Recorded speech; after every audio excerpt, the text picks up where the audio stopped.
3, 2, 1. Talk to me.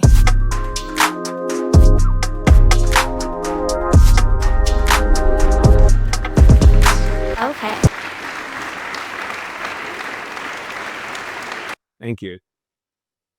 We live in a world that is constantly trying to shape us. From the moment that we are born, there are constant voices from family, from friends, from social media and society, constantly trying to tell us what to do, to tell us who to be, who to become, and worst of all, trying to tell us how to think. We have been programmed from the get-go. We have been programmed to fall in line, to conform, to do what is expected for us to do. And this is the world that we are living in. We are living in a world where to be accepted, you must do what is expected. We are living in a world which has conditioned the minds of people to align to societal expectations, and anybody who goes against that is deemed as an outcast. We're living in a world that rewards sameness and punishes difference. What a crazy world that we are living in. And what happens is society, as a result, has made us all to look the same, to talk the same, to act the same, but worst of all, to think the exact same. But the problem is, when you are trying to be just like everybody else, you lose what makes you powerful, which is your ability to be peculiar. You see, I operate in different capacities as an entrepreneur, as a life coach, a spiritual leader, and also a mentor. And so I have a lot of influence over a lot of people. And one of the common things that I constantly tell them is you can never transform a society that you choose to conform to. You can never make a difference without choosing to be different. In fact, in the very famous words of Esther Wojcicki, she said, I quote, "Nobody ever changed the world by doing what everybody else was doing." You see, a business mentor of mine taught me something that completely revolutionized the way that I think. He brought this concept that basically says that we are living in other people's dreams. So stop, pause, take a look around you. From this microphone, this was somebody's idea. Hey, I wonder how I can amplify my voice for other people to hear me. I'll build a microphone. The young gentleman who played the instrument very well, somebody's idea was that. Many of us, we came here today via car, via vehicles. That was somebody's idea. And so ultimately, and by the way, shout out TEDx, yeah? I'll give a round of applause for TEDx. Guys, do fantastic. That was also somebody's idea as well. And what happens is we are living in other people's dreams because they were able to envision this reality. And what is happening is you can either choose to live in other people's dreams or you can wake up and create and forge your own dream. But here's the thing. If you do choose to forge your own path, if you do choose to do your own thing, just understand you are going to experience monumental pressure. See, everybody who has ever done something great in life or has changed the world has received monumental pressure from all sides. Who are you to think that you can do this? It's not possible. Why don't you just give up and do what everybody else is doing? What makes you think that you are so special? But how you respond to that pressure when it comes will determine whether you fall or whether you fly. We're all unique individuals, in case you don't know. In fact, science has proven that in a world of over 8 billion people, no two people have the same set of fingerprints. In fact, no two people have 100% the same set of DNA, including identical twins. This means that we are all unique. And the same way that people don't have your fingerprints, people don't have your voice. People do not have your mind. That means that you are unique. But here's the thing. If I truly am unique and you truly are different, then why on earth are we trying to be like everybody else? I'll tell you why, or I'll tell you a reason why. We're trying to be like everybody else because our minds have been conditioned. A lot of people, no, well-intended people, right, have taught us how we are to think. You see, my dad, shout out my dad, when I was younger, he taught me a lot of life lessons. And one key life lesson he taught me, he would tell me, Zino, in life, you have 1 talent people, 5 talent people, and 10 talent people. Now, when he's talking about talents, he's not necessarily speaking about playing an instrument or, singing or whatever. No, talent is symbolic and it represents your capacity. And he told me, Zeno, if you are a 10 talents person and you go to take advice from a 1 talent person, you are going to receive 1 talent advice. And you see, it's not because the people are, wicked. They want they want to, stop you and spiteful you and they're wicked. It's not that they're wicked. Well, actually, let me rephrase that. It's not that they're all wicked, right? But a lot of times it's simply because their 1 talent mind doesn't have the capacity to even comprehend what you're telling them. Their 1 talent capacity doesn't have the ability to comprehend a different path that you want to forge. You see, when you cannot comprehend what somebody is saying to you, when you can't see what they're seeing, you usually resort to mocking. And if you decide to forge a path for yourself, people will doubt you. People will mock you because they do not understand. But here's the thing. Nobody believed in the airplane until it flew.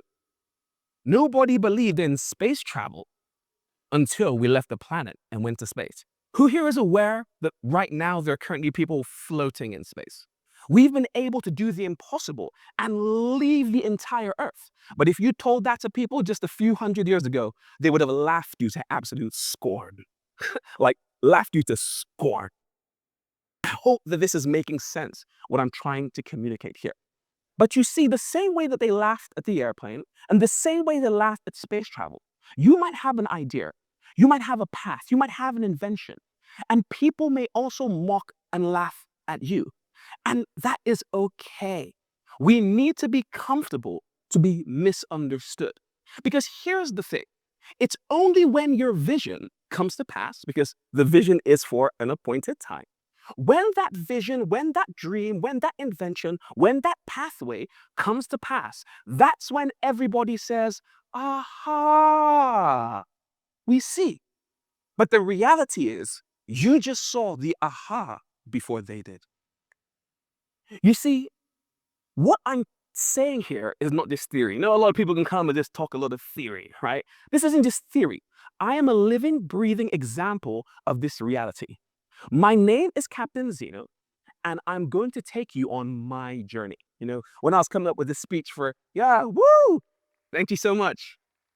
When I was coming up with a speech for TEDx, I was trying to think, should I say something cheesy like, my name is Captain Zeno, this is your captain speaking, strap your seatbelt. But I decided not to do that. But I'm going to take you on a journey. So I'll tell you a little bit about myself.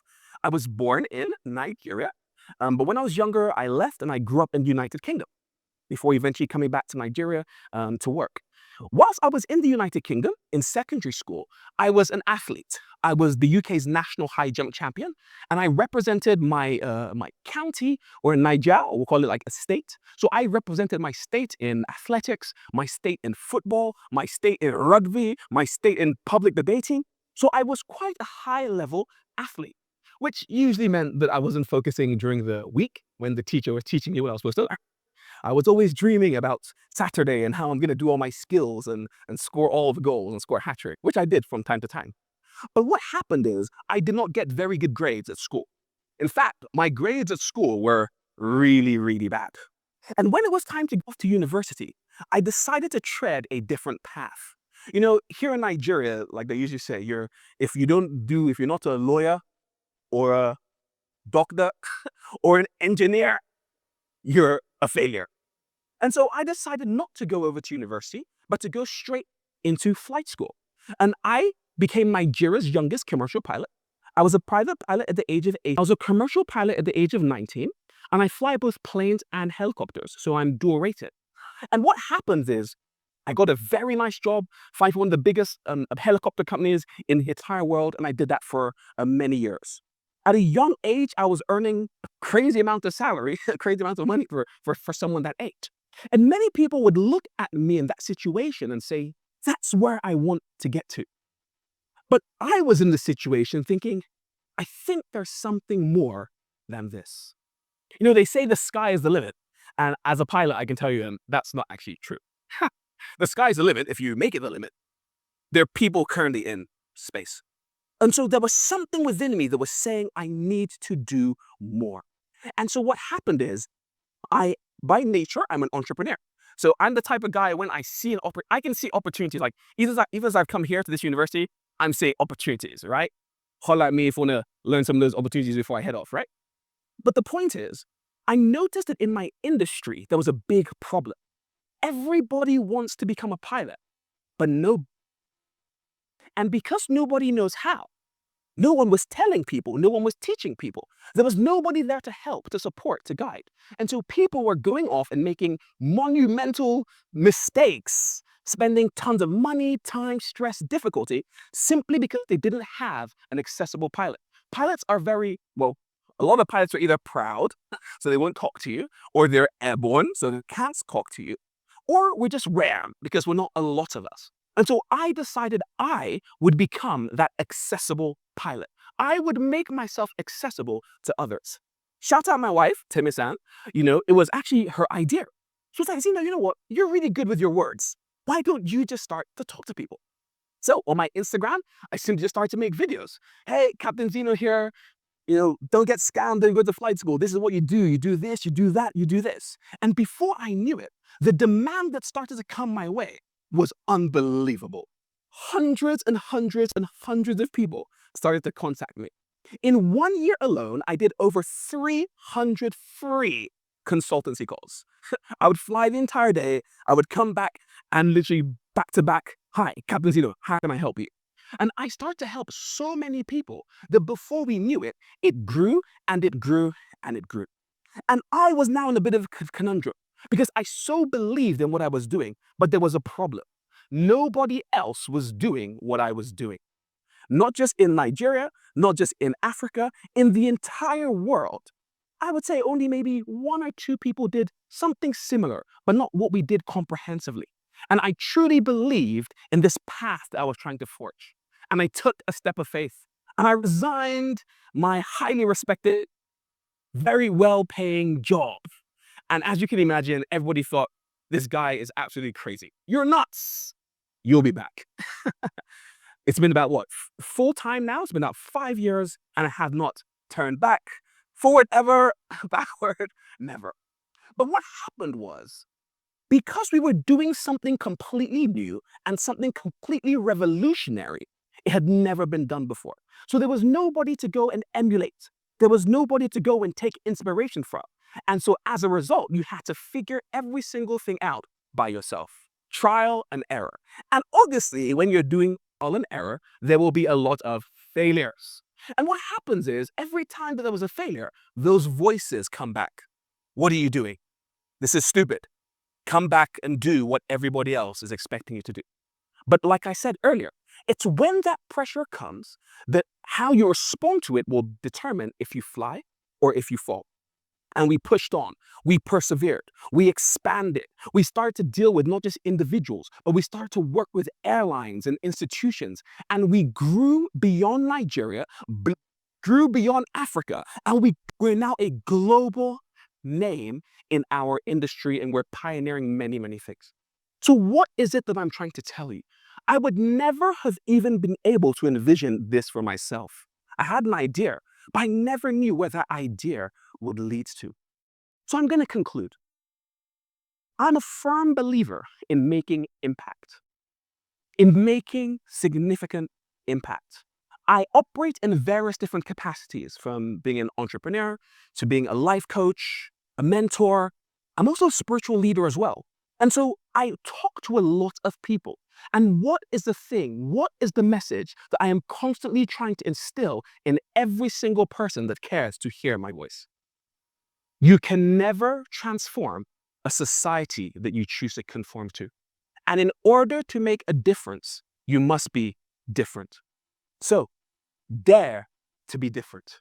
Because your peculiarity isn't actually a weakness. The truth is, it's your superpower. My name is Captain Zino. It's been a pleasure. Thank you very much.